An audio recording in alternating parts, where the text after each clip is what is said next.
Magandang umaga mga bata! Magandang umaga po, Bini-Bini! Sinong nais na mamuno sa ating panalangin? Abiso? Sa ngalan sa Ama, ng Espiritu Santo. Amen. Panginoon, gabayan niyo po kami para kami po ay matuto ng madami at sana po maayos mo kaming makaalis sa paaralan na may natutunan. Amen. Amen. Sa ngalan ng Ama, ng Anak, ng Espiritu Santo. Amen. Pakiayos ang inyong mga upuan at kung meron kayo nakitang mga basura, itapon nito. Kapag tapos na, maaari na kayong umupo. Salamat po! Maaari ko bang malaman kung sino ang liban sa ating klase? Wala po!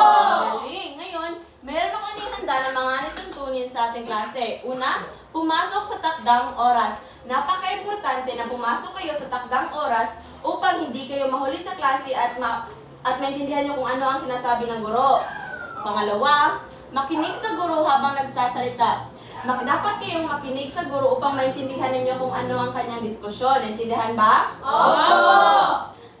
Pangatlo, iwasan ang anumang ingay o kilos sa loob ng klase upang hindi kayo makaistorbo sa inyong mga kaklase.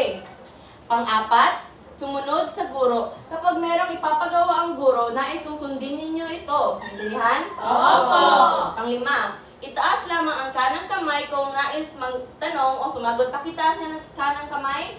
Magaling! Ngayon, meron akong inihanda ng mga larawan. Meron akong ipapakita ng mga larawan at sasabihin niyo sa akin kung ano ito.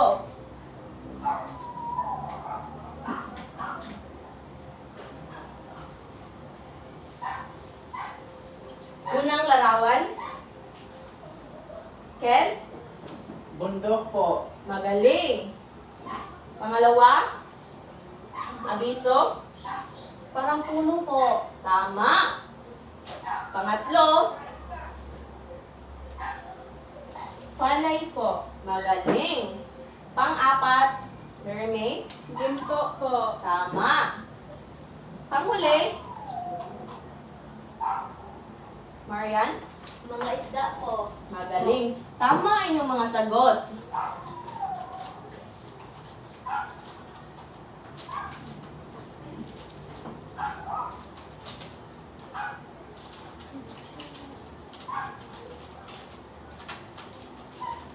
Okay, sabi mo ano nga ito? Bundok, isda, ginto, palay, puno. Magaling. Tatandaan niyo ito dahil magagamit natin ito mamaya. Naintindihan ba? Opo!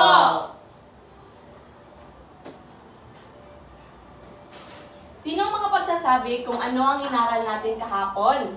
Meron bang nakakaalala? Mary May? Patungkol po iyon sa gusali ng silid-aralan. Ano-ano ang mga gusali ng paaralan? Inot? Klinika po. Ano pa? Palikuran. Jora? Silid-aklatan. Kantina po. Palaruan po. Magaling! Mukhang naintindihan. Naalala niyo pa talaga kung ano ang ating tinalakay kahapon. Ngayon, babasahin ko muna pa ito. Hahatiin ko kayo sa 5 grupo. Bawat grupo ay bibigyan ko ng tag-iisang larawan. Pagkatapos, ipapakita nyo at ipapaliwanag nyo sa harapan ng klase kung ano ang nasa larawan at kung ano ang silbi o gamit nito. Naintindihan? Opo!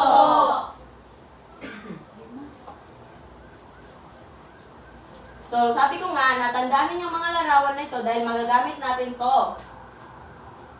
Magbilang? Isa, 2, 3, 4, 5, Isa. 2, 3, 4.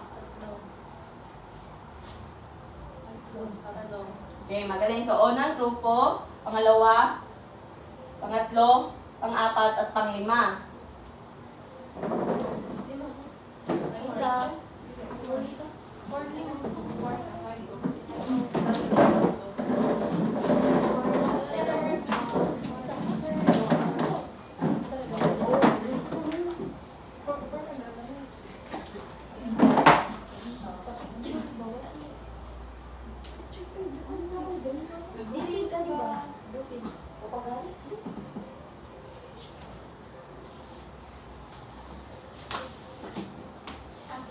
Bibigyan ko kayo ng 5 minuto upang salisigin ang mga larawan kung ano ang silbi nito at kung ano ang gamit niya.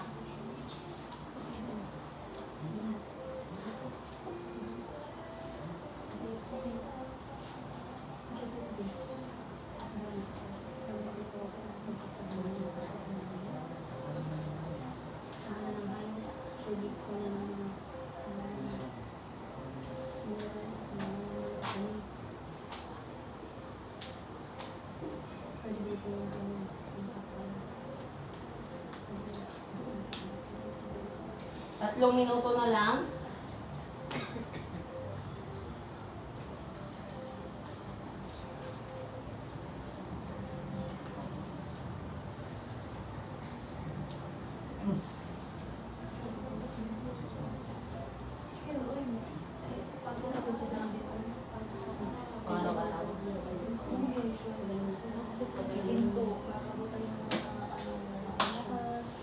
Tapos na ba?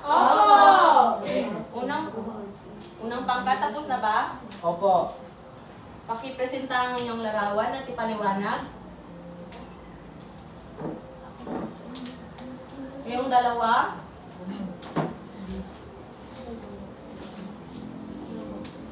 Ang nakuha po namin larawan ay bundok. Ang napag-usapan po namin silbi o gamit nito sa mga tao at sa iba pa ay ang pwede po itong taniman at pwede po itong pamuhayan ng mga hayop at tao. Tama. Magaling. Pangalawa.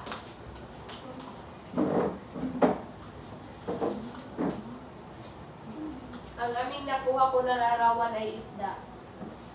Ang silbi po ng isda ay ito po ay kinakain ng tao at para po tayo ay mabusog. Yun lang ba ang silbi ng isda? Opo. Okay, marami na kayong po magaling. Pangatlo, grupo.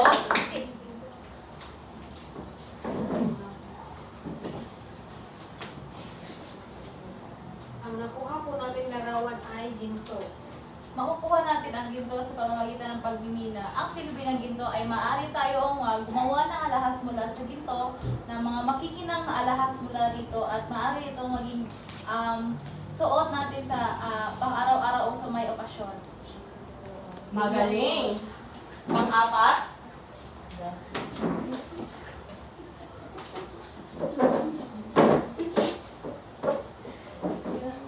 Larawan po na ito ay isang palay. Mahalaga po ang palay dahil pag ito po ay hinarvest at giniling, Meron bang nakakatawa sa sinabi niya? Wala po. Makinig kayo. Mahalaga ito dahil ito ang ating kakainin araw-araw. Ayan. Panglima. Ang larawan na nakuha ko po ay puno. Mahalaga po ang puno kagaya ng kapag merong mga sakuna o anumang pwedeng trahedya ay magagamit ang puno kapag for example lang po yung bagyo siya yung humihigot ng tubig at nakapag-observe ng Pwede din gamit. panggamit din po. Yun lang po. Magaling. Mukhang alam niyo kung ano ang silbi at gamit ng inyong mga larawan na nakuha. Ngayon, meron akong mga tanong na nais kong tanong sa inyo. Ano ang napansin ninyo sa mga larawan?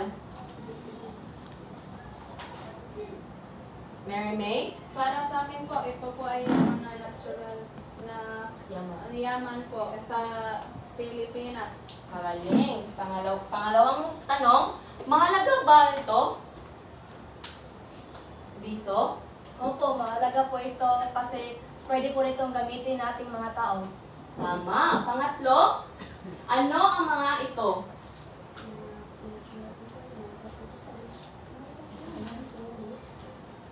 Ito po ay mga likas na yaman. Tama. Sa tingin ninyo, ano kaya ang ating tatalakayin sa araw na ito? Jeanette? Likas na yaman po. Titignan natin kung tama ang iyong sagot.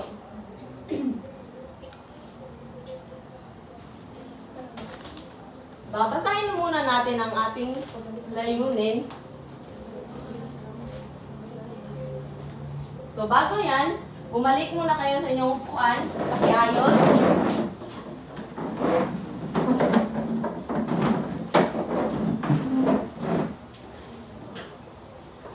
Pakibasa ang aking layunin. Sa pamamagitan ng PowerPoint presentation at iba't ibang gawain tungkol sa likas na yaman ng bansa, ang mag-aaral sa ika-4 na baitang ay may 85 bahagdan na antas ng katupakan ay nasa ang nakagawa ng mga sumusunod. Natutukoy ang iba't ibang uri ng likas na yaman.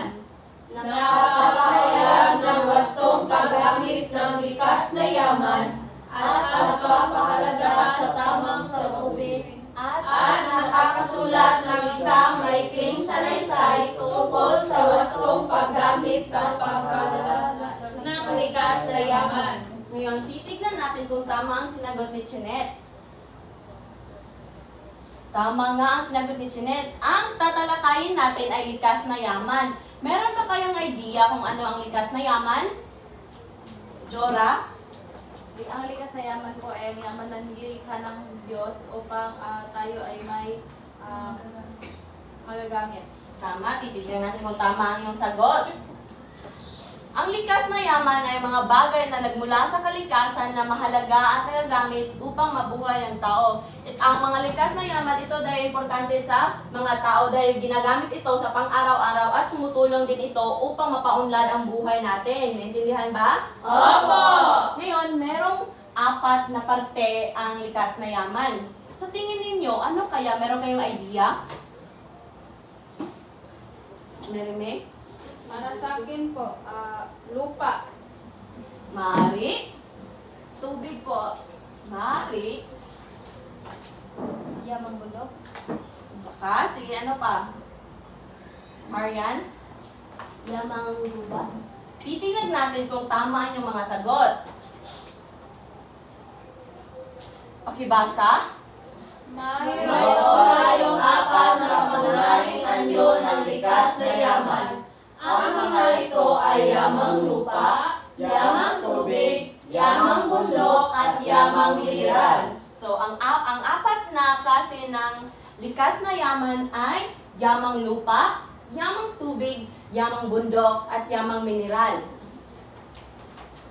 Una, tatalakayan natin ay yamang lupa. Pakibasa? Ito ay ang mga bagay na galing sa lupa na pwede nating taniman o kainin. So, base sa inyong binasa, ano ang inyong naintindihan?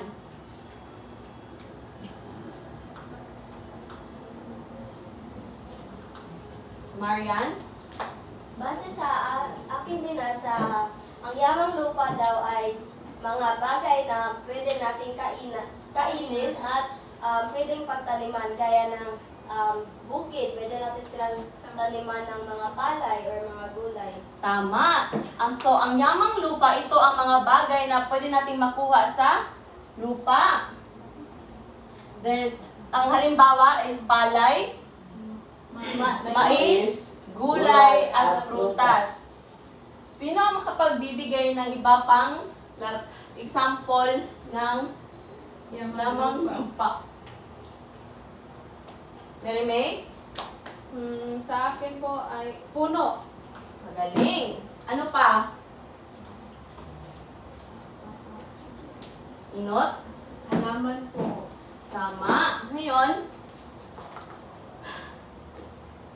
ito naman ang pangalawa. Yamang tubig. Pakibasa. Ito ang mga yaman na makikita sa ilog, lawa, dagat. Ginagamit natin ito sa pagkain, inumin at iba pang pangangailangan. So, base sa inyong binasa, ano ang inyong naintindihan patungkol sa yamang tubig? Wala? Wala kayo naintindihan sa inyong binasa? Ano ang naintindihan ninyo? Shara? Ang naiintindihan ko po ay dito natin makikita ang mga or dito natin makakain or maiinom ang ating mga mahalagang at inumin po. Katulad po ng tubig at sa ano naman po sa tubig ay may isda. Huwag kayong tumawa, hindi nakakatawa ang sinabi ni Shara. Naintindihan ba? Opo!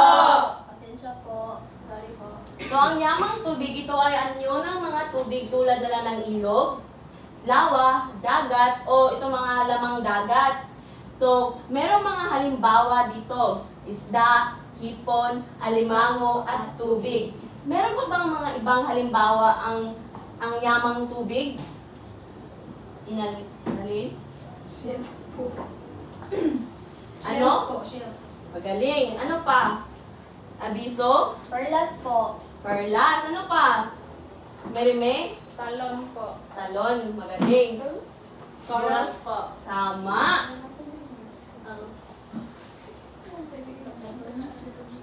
Ngayon, yamang gubat. Pakibasa? Ito ay mga halaman at hayop na makikita sa kagubatan. Nagbibigay sila ng kahoy, prutas at tirahan ng iba pang hayop. So, ang ibig sabihin, ang yamang gubat ay ito ang makikita natin ng mga halaman na nasa gubat, hayop or insekto. Naintindihan ba? Opo! So, ang halimbawa nito ay puno ng nara, bambo, unggoy, at ibon. Sino pa makapagbibigay ng mga halimbawa ng yamang gubat? Mga kalabaw po. Tama. Jura? mga ahas po. Tama. Mary May? Mga leon. Tama. Ken? Agila po. Tama. Magaling. Pang-apat is yamang mineral. Sinong makapagbabasa nito? Pakibasa?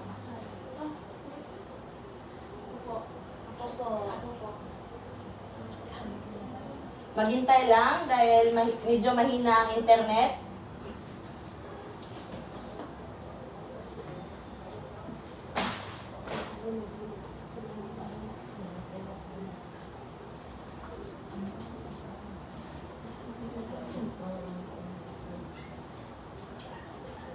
Huwag muna kayong mag-ingay. Ako po. Sige, pakibasa. Ako po. Jura? Yamang mineral. Ito ang yaman na nakukuha sa ilalim ng lupa. Ginagamit ito sa paggawa ng mga kagamitan at sa kalakalan. Halimbawa, ginto, pilak, tanso at langis. So, base dito, ano ang inyong naintindihan? Ano ang naintindihan? Sino makapagbahagi? Ang naiintindihan ko po sa yamang mineral ay sa ilalim ng lupa, dito tayo nakakakuha ng mga ginto at saka tanso. So, magaling. Salamat. Ang yamang mineral, ito ang mga bagay na nakukuha natin sa ilalim ng lupa tulad na lang ng metal at di metal. Halimbawa nito is ginto, pilak, tanso at langis. Ano pa ba meron pa ba kayong alam kung mayroong mga halimbawa, ibang halimbawa? Petrolyo po. Tama. Sa tingin ko po ay diamond. Tama, magaling. So, base sa ating diskusyon, anong values ang inyong makukuha dito? Marian? Nurturance for pagpapahalaga sa mga likas na yaman. Tama, dapat nating palagahan ang likas na yaman dahil ito ay merong mahalagang tungkulin sa atin. Sila ay nagbibigay ng kabuhayan at pagpapaunlad sa ating pamumuhay. Sa ano namang asignatura natin itong makukumpara ang ating tinalakay ngayon? Sa science po. Bakit mo nasabi na sa science ito? Dahil sa science po, dito natin malalaman ang iba't ibang uri ng mga likas na yaman. Tama. Ano nga ulit ang ano nga ating tinalakay ngayon? Tungkol po sa mga likas na yaman. Ano ang sa Ingles ang likas na yaman? Meron bang nakakaalam? Natural resources. Tama. Ilan ang pangkat ng likas na yaman? Ken? Yamang lupa. Ilan ang Apat sinabi po. ko? Apat. Tama, magaling. Yamang lupa. Hindi. Apat. Sige, ano? Yamang lupa, yamang tubig, yamang lupa, at yamang mineral. Tama, magaling. Mukhang nakikinig talaga kayo. Pakibigyan ng 3 palakpak si Ken.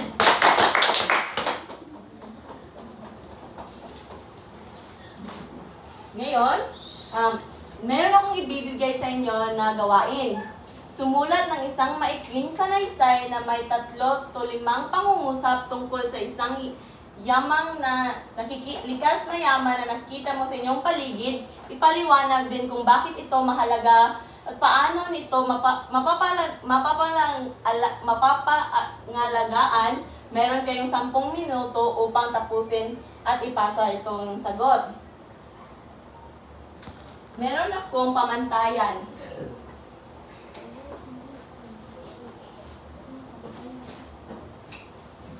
Teka lang. Huwag muna kayong magingay. Umayos kayo. Ano nga ang nasa aking tuntunin? Sumunod Sa sa guro. guro. Umayos na kang pag-upo. Basahin ang aking pamantayan. Maaari kang nang lumabas. Nilalaman. Teka lang. Una, Nilalaman. ang nilalaman ay, ang paliwanag dito ay kapag malinaw ang ideya tungkol sa likas na yaman at pagpapalaga, meron kayong 4 na puntos. Sa susunod, Kaayusan. kapag maayos ang pagkakasunod-sunod ng pangusap, may 3 puntos kayo. Pangatlo, Wika at baybay. kapag tama ang mga salita o baybay ay ng bantas. Pang-4, Pagmamalikhain. kapag may sariling idea at may kaing paraan, meron kayo 1 puntos. Ang kabuuan dito ay 10 puntos. Naintindihan ba? Opo. Bibigyan ko kayo ng papel upang dito ninyo isulat ang inyong sagot.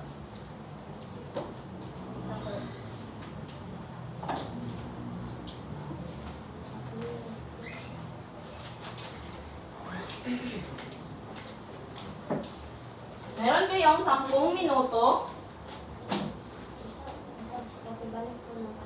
Ang panuto nito is sumulat ng isang maikling sanaysay na may 3 o 5 pangungusap tungkol sa isang likas na yaman na makita niya sa inyong paligid at ipaliwanag din ito kung bakit ito mahalaga at paano natin ito mapapangalagaan. Naintindihan ba? Opo. Galing. Maaari na kayo magsimula.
Pagkatapos ninyo ay babasahin nyo ito sa harap at ipapaliwanag ninyo kung ano yung sinulat na intindihan. Opo. Sige.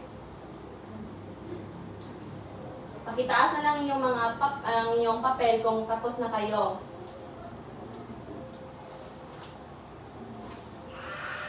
Tapos ka na, Ken? Opo. Antayin mo muna ang iyong ibang kaklase, naintindihan? Opo.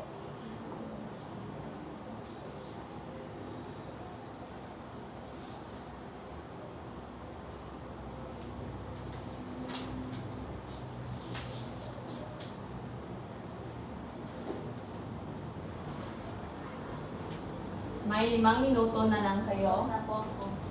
Antayin mo muna, Jura. Tapos na po ako. Tapos na po. Tapos na po ako. Okay, meron pang hindi natatapos. Antayin natin.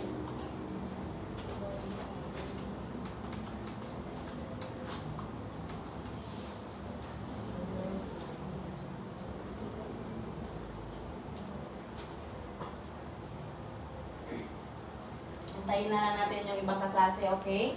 Opo.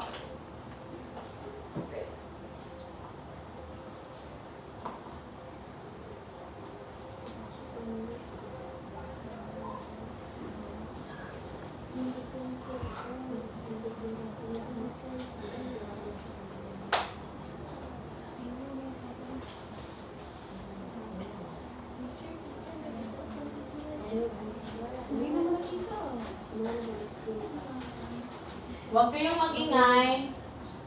Tapos na ba? Opo. Okay. Sige, sino ang una na maglalakad dito sa harap? Ako. Ako po. Jeanette?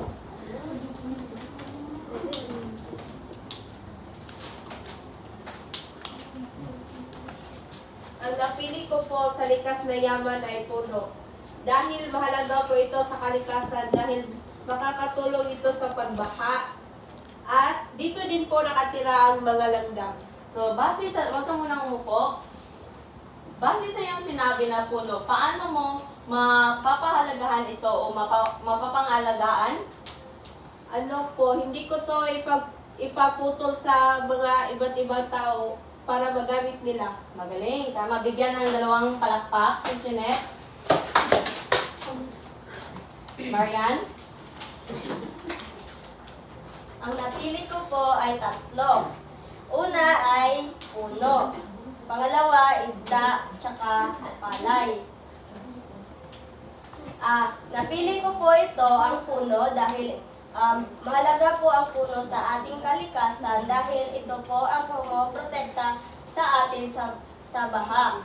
At isda naman ay pinipili ko ito dahil mahalaga din ito sa atin dahil pwede natin itong ulamin.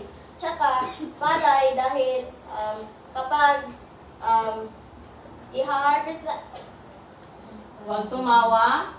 kapag i-harvest na ito ay ginigiling. Marian? Sorry. Seryosohin ang ating... Pag ina-harvest na ito ay pwede na natin itong kainin. Huwag ka munang umupo. Bilang estudyante o isang tao, paano mo ito maaalagaan? Una, maalagaan ko ang puno sa pagsabi sa mga tao na bawal putulin ito. At saka ang isda, mapapangalagaan ito sa paraan na huwag pagtapon ng basura sa dagat. At saka yung palay ay mapapangalagaan ito sa pag-aalaga nito araw-araw at pagdidilig nito. Tama, bigyan ng 3 bagsak si Marian. Mary May? Ang likas na yaman na nakikita ko sa ating paligid ay ang yamang tubig. Kasi napaka-importante po nito kagaya ng inumin natin sa pang-araw-araw. At isda naman para sa ating may makain yung mga tao at iba pa. Kailangan natin itong alagaan para mapapakinabangan ito. Sa sinabi mo, paano mo ito maaalagaan at mapapanatiling malinis ito? Hindi po ako magtatapon ng basura sa tubig po, dagat. Tama. Dapat hindi tayo basta-basta nagtatapon ng mga basura sa kung saan-saan. Dahil maaari itong makaka-apekto sa mga iba't ibang hayop o sa atin. Intindihan? Oo! Abiso? So, napili ko po ay lahat ng likas na yaman. Bakit? Dahil importante po sila sa ating mga tao dahil magagamit na po natin sila araw-araw. Mapapahalagahan natin ito sa pamamagitan ng di pag-abuso, di isayangin at alagaan. Dahil doon, mas maprepreserba natin ang ating likas na yaman. Salamat po. Bigyan ng 3 bagsak si Abiso. Bigyan ng 3 bagsak. Galing, Jora.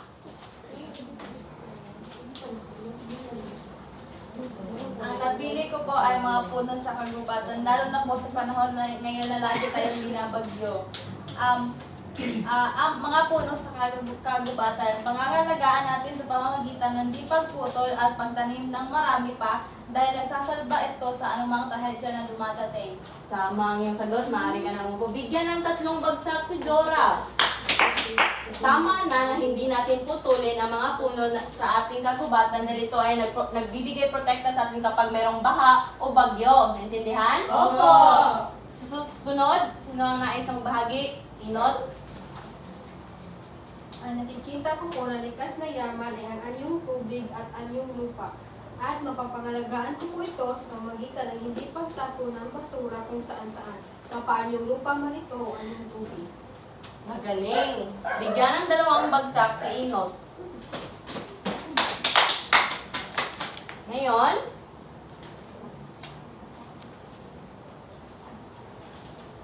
pakipasa ang iyong mga sagot.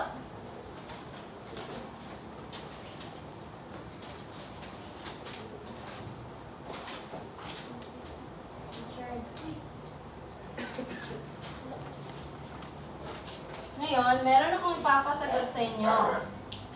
Babasahin ko muna ang panuto.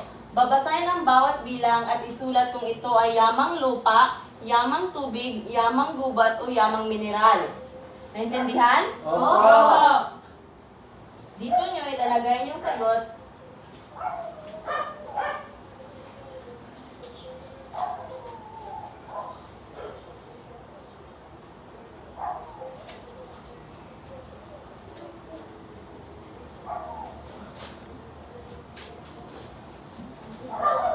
Pakipasa sa likod.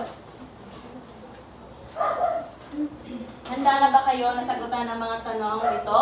Oo!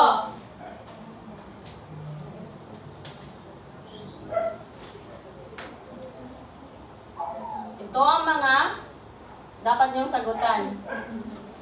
Sa tingin niyo, saan ito sila nabibilang? Bibigyan ko lang kayo ng 2 minuto.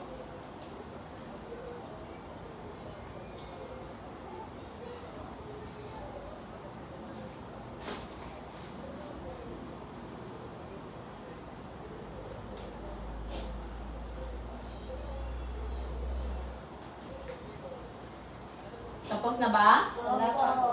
Hindi pa po. Tapos na? Hindi pa po. Hindi pa po. Hindi pa po. Malapit na. Tapos na po. Tapos na? Sige. Opo. Ito ang pang-6 hanggang pang-10.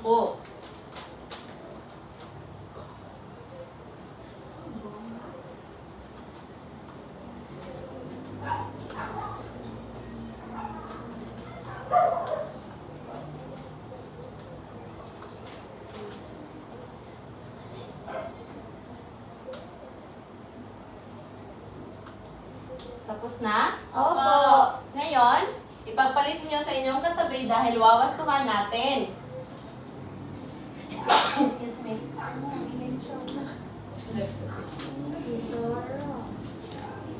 Kasi po kasi ako. Sino ang nais na sumagot sa unang bilang? Ako po. Marian? Po. Ang nakikita ko po sa larawan ay kabili. Sa tingin niyo, ano ang tamang sagot? Yamang tubig po. Bakit mo nasabi? Dahil ang kabibe ay matatagpuan po natin ito sa ilalim ng dagat. Tama, magaling. Pangalawa, Ako, teacher! Ako, teacher! Ako, teacher! sunod.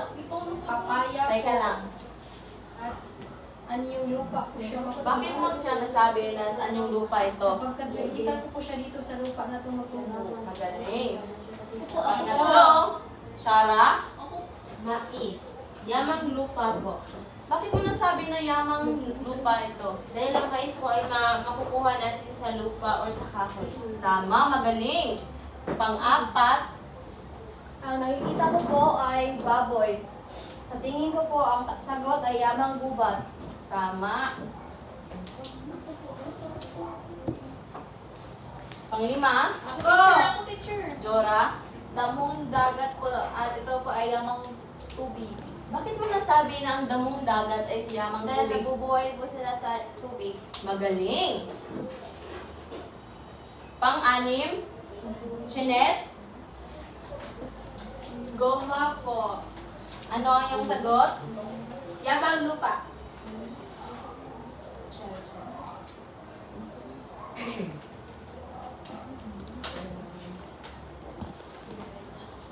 Teka lang.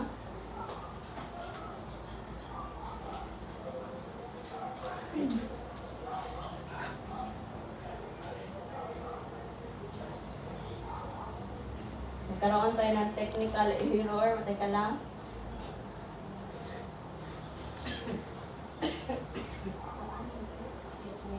Pang-anim, Jeanette.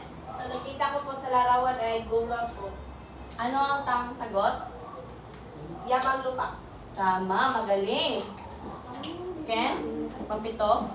Usa po, yamang gubat. Paano mo nasabi na ang usa ay yamang gubat? Dahil ang usa ay nakatira sa kagubatan at doon siya talagang nabubuhay. Tama. Sunod? Bakal po. Ang sagot po nito ay yamang mineral. Tama, magaling. Susunod, Marian? Ginto po. Ang sagot po niyan ay yamang mineral. Tama. Pang-sampu, Inot? Kape po. At nakita po siya sa anyong lupa. Tama, magaling. Ngayon, pakibalik sa inyong mga kaklase ang kanilang mga papel.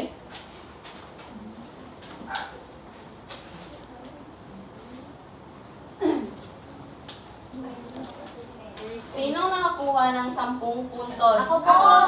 Magaling. Mukhang kayong lahat ay nakakuha ng 10 puntos. Pakibalik ang mga papel.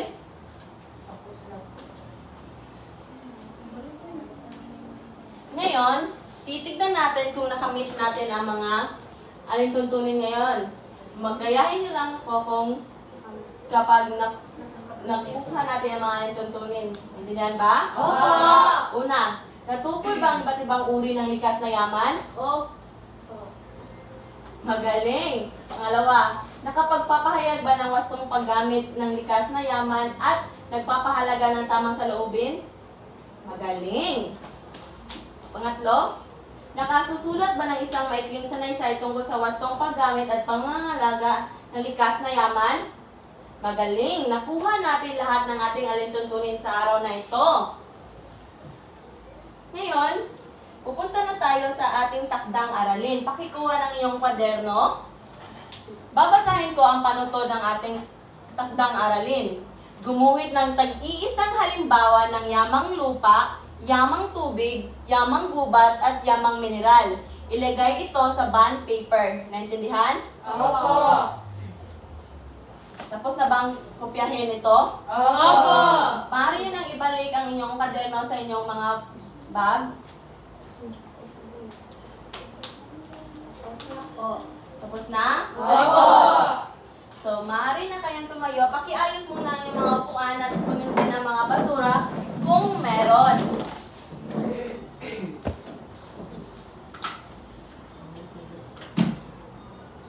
Yan. Sino ang gusto mamuno sa ating panalangin? Nagama, Espiritu Santo. Amen. Luwalhati sa Ama, sa Anak, sa Espiritu Santo. Kapara ng unang lang ngayon, kailanman sa walang hanggan. Amen. Espiritu Santo. Amen. Meron pa kayong matutunan sa aking tinalakay ngayon? Opo. Magaling! Paalam at salamat mga bata! Paalam na po, binibining Lisel. Salamat. Sakto,